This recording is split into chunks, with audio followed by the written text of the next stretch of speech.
पूरा गठबंधन दल आदरणीय चंपा सोरेन जी को समर्थन करता है और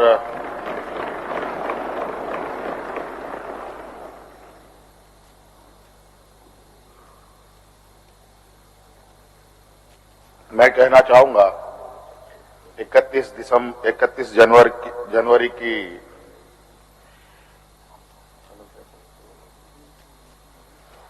जो काली रात, काला अध्याय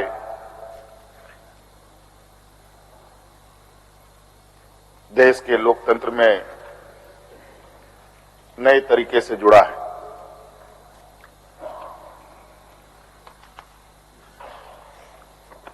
इकतीस तारीख रात को देश में पहली बार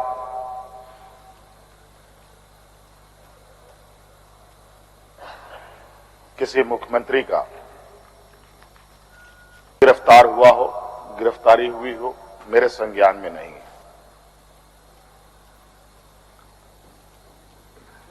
ये मुझे लगता है ये पहला घटना है और मुझे लगता है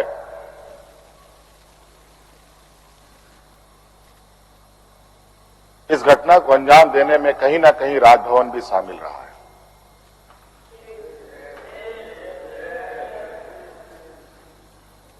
और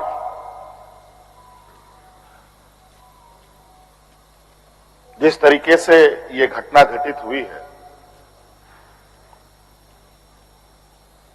मैं बहुत आश्चर्यचकित हूं।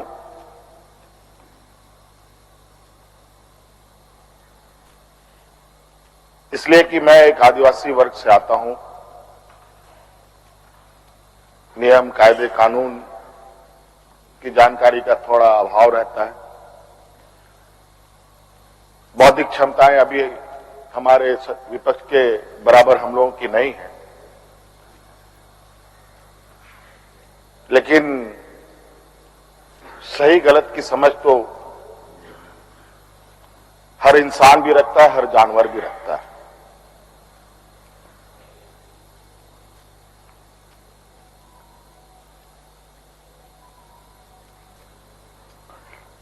अध्यक्ष महोदय, बड़ी सुनियोजित तरीके से, बड़े लंबे समय से 2022 से 31 तारीख को दिए गए अंजाम की पटकथा लिखी जा रही थी। बड़े तरीके से उस पकवान को बहुत धीमी आंच में पकाया जा रहा था, लेकिन ये इनकी जो पकवान है ये पकने को तैयार नहीं थे। लेकिन इन प्रकार इन्होंने इस आधे अधूरे पकवान को अपने लिए परोसा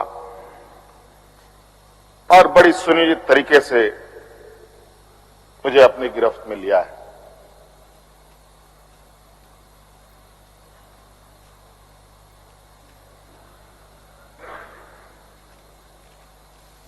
और आज कहीं ना कहीं ऐसा लगता है अध्यक्ष महोदय कि बाबा भीमराव अंबेडकर जी का जो सपना था कि सभी जात धर्म के लोग एक समान प्लेटफॉर्म पे आए, एक बराबरी और एक साथ चले, मुझे लगता है कि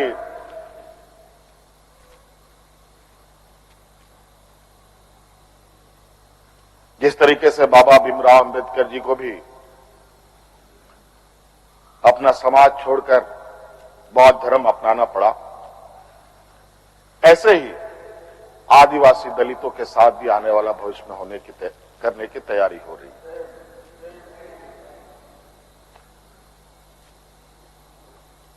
बड़ा सुनियोजित तरीके से अनेकों कालखंड को देखेंगे अध्यक्ष महोदय,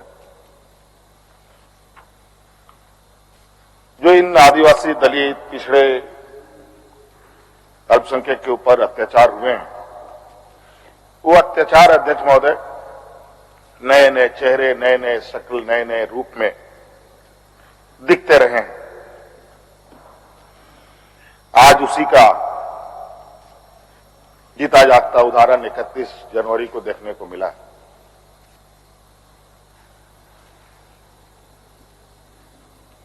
और आज कहीं ना कहीं इन वर्गों के प्रति जो हमारे सत्ता पक्ष की घृणाएं हैं, ना जाने इनकी घृणाएं इतनी, इनको ताकत कहां से मिलती है, ये हमारे समझ से परे है।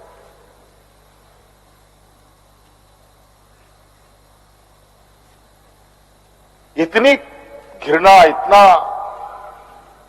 द्वेष का के प्रति इनका आदिवासी दलितों के प्रति कि आपको इससे अंदाजा होगा कि इन्हीं के पाले हुए तंत्र ये कहते शर्माते नहीं कि जंगल में थे तो जंगल में ही इनको रहना चाहिए। हम जंगल से बाहर आ गए, इनके बराबर बढ़ गए तो इनकी कपड़े मैले होने लगते हैं। ये हमें अछूत दिखते हैं।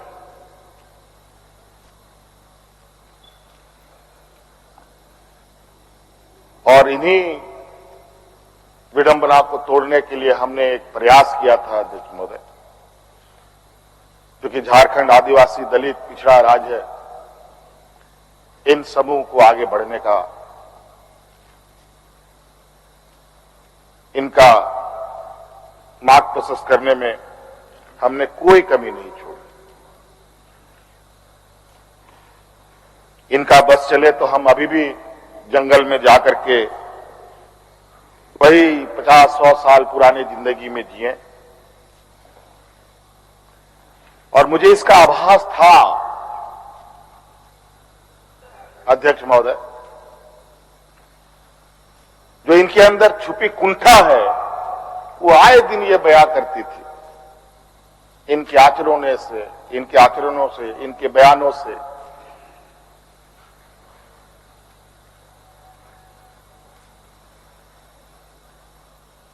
लेकिन हमने हार नहीं मानी है अध्यक्ष महोदय। इनको लगता है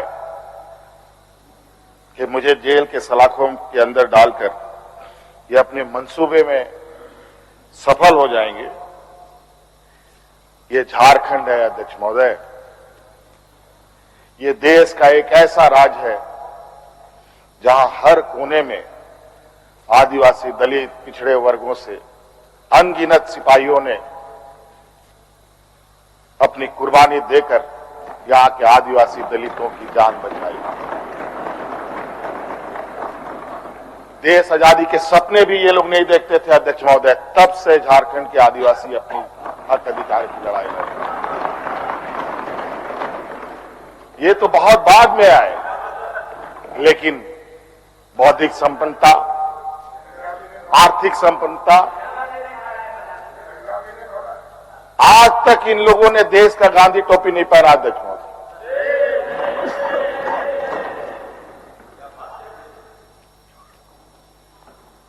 अध्यक्ष महोदय, ईडी, सीबीआई, इनकम टैक्स, जिनको देश के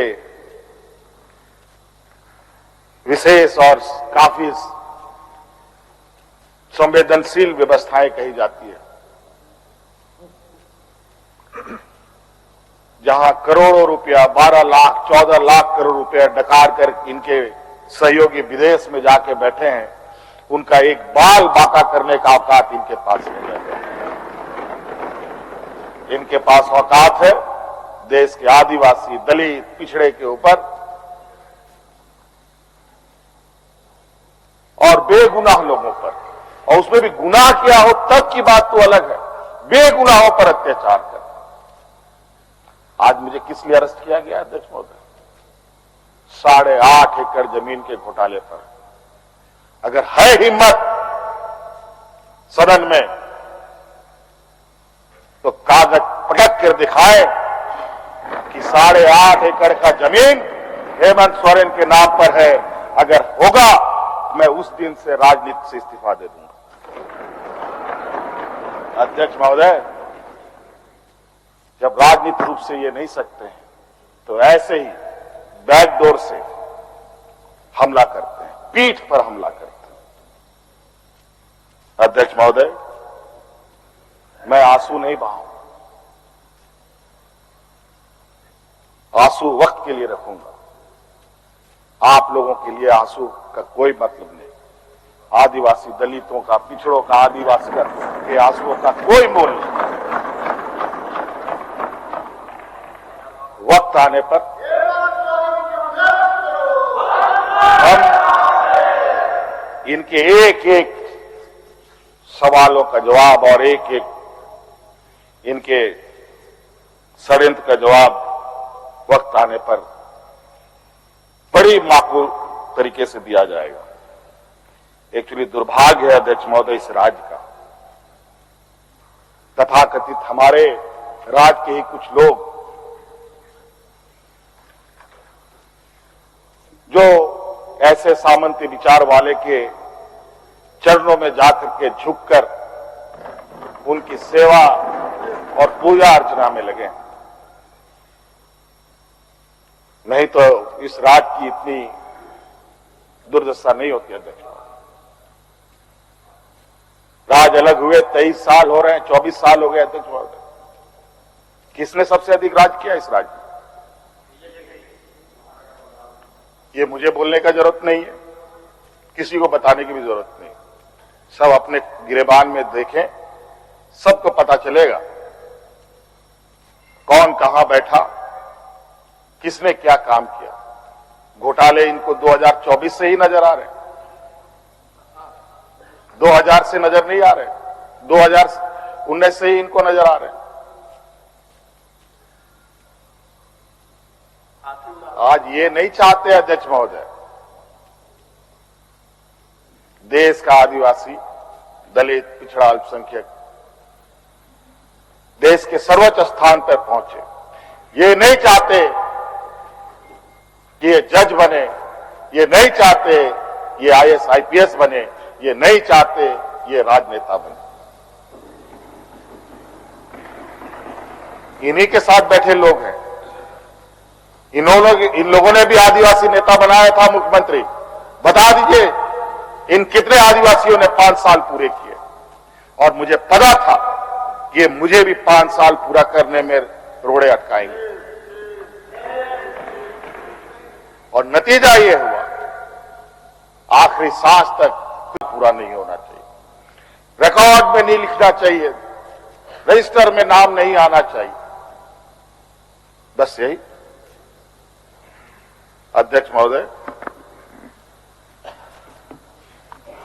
हम लोगों ने सर झुकाकर चलना नहीं सीखा। यही खासियत है आदिवासियों। लेकिन होता है कि सरसों में ही भूत है तो सारा भूत भागेगा का, माफ कीजिएगा, सरसों में ही भूत है तो भूत भागेगा का। यहां कुछ भूत ऐसे भी हैं जिसकी वजह से ये कठिनाइयों का सामना करना पड़ता है। बहुत प्रयास हुआ, जब जब हम लोगों ने अलग राज्य का परिकल्पना किया तब भी इन लोगों ने हंसी उड़ाई कि आदिवासी लोग अलग राज्य लेगा। जब हम सत्ता में आए, आदिवासी सत्ता चला पाएगा, कुछ दिनों में गिर जाएगा। मैं हवाई जहाजों में चलता था अध्यक्ष महोदय, उसमें भी इनको तकलीफ। मैं 5 स्टार होटलों में रुकता था, उसमें भी इनको तकलीफ। मैं BMW कार में घूमता हूं, उसमें भी इनको तकलीफ।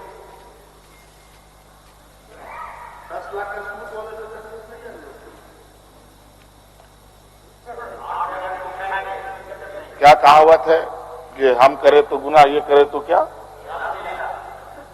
यही कहावत है। खैर छोड़िए अध्यक्ष महोदय, बड़ा विचित्र स्थिति है।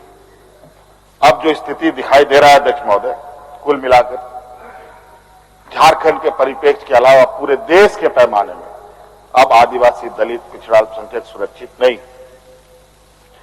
विशेषकर झारखंड में तो यहां के खनिज संपदाओं को, जो वर्षों से इस पर लोगों की गिद्ध नजर है और आगे भी रहेगी।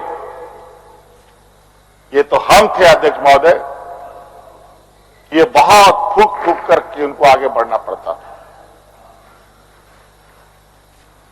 खुला दरवाजे की आदि हो चुके हैं। इनको कोई रोक टोक नहीं कर सकता। जो इनके सामने आएगा वो इसी तरीके के अंजाम से उनको गुजरना पड़ेगा। और इनको लगता है ऐसे अंजाम देने से झारखंड के लोग घबरा जाएंगे। ये आप लोगों की बहुत बड़ी भूल है,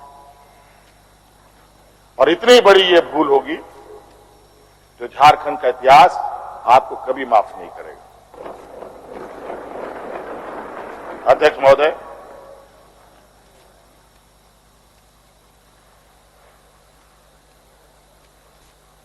आज जो षड्यंत्र का पैमाना है वो इस कदर बड़े उसके जो दायरे बने हैं, कानून के अंदर रह करके गैर कानूनी काम करना कैसा हो, ये कर किसी से सीखना हो तो इन लोगों से सीखिए और इनके संस्थाओं से सीखिए। मैं तो कहता हूं, मैं फिर से कहता हूं कि आप लोग दस्तावेज लाइए सदन में, या आपने ईडी और सीबीआई को सपोर्ट कीजिए और कोर्ट में पेश करें। एक भी दस्तावेज अगर आप लोग निकाल के दिखा दे कि हमने 8.5 एकड़ जमीन हड़पी है, तो मैं उसी दिन राजनीति से संन्यास किया, झारखंड छोड़ के चला जाऊं। अब इनको नहीं मिला तो हमारे बीवी, बच्चों, परिवारजनों के खाता वही ढूंढने में लगे। ये पैसा कहां से आया, वो पैसा कहां से आया, ये आया, वो आया। अध्यक्ष महोदय, असमानताएं देखिए इसी सदन के अंदर। जो सरकार के द्वारा उपलब्ध कराए जा रहे ऋण, जो यहां के आदिवासी विधायकों को कितने वर्षों के लिए मिलता है और गैर आदिवासियों को कितने सालों के लिए मिलता है।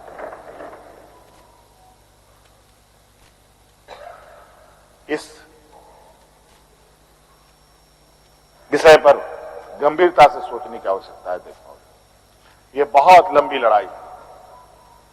आज जिस तरीके से बड़ा मछली छोटा मछली को खा जाता है, सामाजिक व्यवस्था में भी यही कहानी है। एक बड़ी व्यवस्था छोटी व्यवस्था को खाने का हर बरकस प्रयास करती है।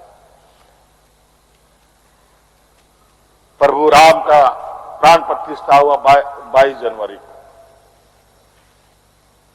राम राज आ गया, पहला कदम बिहार पड़ा। बेचारा एक पिछड़ा वर्ग का व्यक्ति की क्या हद होगी आप जानते हैं। दूसरा कदम झारखंड पर पड़ा, एक आदिवासी मुख्यमंत्री को निगलने का प्रयास। क्योंकि इस आदिवासी मुख्यमंत्री के शरीर में हड्डियां कुछ अधिक है, इसलिए उस हड्डी को निकालने के लिए ईडी उसका डिसेक्शन करने में लगी हुई, ताकि हम कैसे इसको निगल जाए। लेकिन इतना आसान नहीं। गलती से गले में फंस गया तो पूरा का पूरा आंतड़ी फाड़ के बाहर। इस वजह से संभल के खाने का कोशिश कीजिएगा। इस वजह से अध्यक्ष महोदय, मुझे कोई गम नहीं कि मुझे आज ईडी ने पकड़ा। जिस तरीके से बंधुदा का सदस्यता लिया, ये आप चुनाव नहीं लड़ सकते। हो सकता है मेरा भी यही असर है। सत्ता लुलुपता के लिए हम लोग कभी नहीं आए अध्यक्ष महोदय। लेकिन ये बात मैं इस सदन में कहना चाहूंगा कि झारखंड मुक्ति मोर्चा का उदय झारखंड के मान सम्मान स्वाभिमान को बचाने के लिए हुआ है। और इस मान सम्मान स्वाभिमान के प्रति जो भी बुरी नजर डालेगा उसको हम मुंह तोड़ जवाब देंगे, चाहे राजनीतिक रूप से हो, चाहे कानूनी रूप से हो, चाहे वो किसी भी जंग मैदान में हो। ये हमारा संकल्प। ना हम पीछे हटे हैं, ना हम लोगों ने पीठ दिखाई है अध्यक्ष महोदय। इसलिए अध्यक्ष महोदय, मुझे तो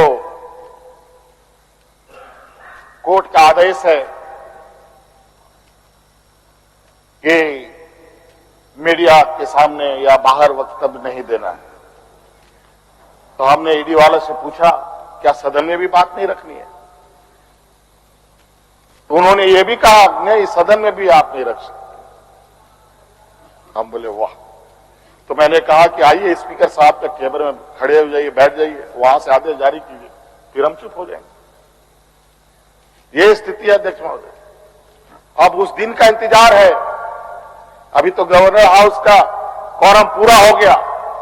अब विधानसभा से लोग कब अरेस्ट होंगे, राष्ट्रपति भवन से कब अरेस्ट होंगे, लोकसभा राज्यसभा से लोग कब अरेस्ट होंगे? 150, 200 सांसदों का निलंबन। क्या अध्यक्ष महोदय ये इतिहास के सुनहरे अक्षरों में लिखा जाएगा? अध्यक्ष महोदय, बड़ी विचित्र स्थिति देश में। और मैं ये कहना चाहूंगा अध्यक्ष महोदय, विशेषकर आदिवासी दलित पिछड़े भाइयों से, आप तैयार हो जाएं। अब शोषण की एक नई परिभाषा गढ़ने जा रही है। अगर अपने आप को आपने कमजोर किया तो आने वाली पीढ़ी कभी माफ नहीं करेगी।